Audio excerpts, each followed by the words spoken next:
নমস্কার, শুভ সন্ধ্যা। আজ একটা বিশেষ দিন। মহানায়ক উপাধি পেতে চলেছেন আমাদের প্রিয় গায়ক অচিকেতা চক্রবর্তী। হাততালি সবাই। আমরা এবার ডেকে নিচ্ছি আমাদের গায়ক অচিকেতা চক্রবর্তীকে। আসুন সবাই একটু হাততালি।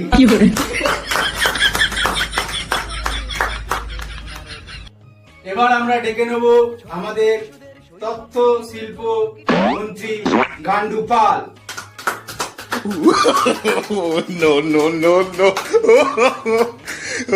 এবার আমি গান্ডু পালকে বলবো অচিকেতাকে কিছু বলার জন্য অচিকেতার ব্যাপারে। অচিকেতাকে আমি বহু বছর ধরে চিনি। ও খুব ভালো সঙ্গীত নৃত্য শিল্পী। কি করে যে অভিনয় ঢুকে গেল সেটা জানি না।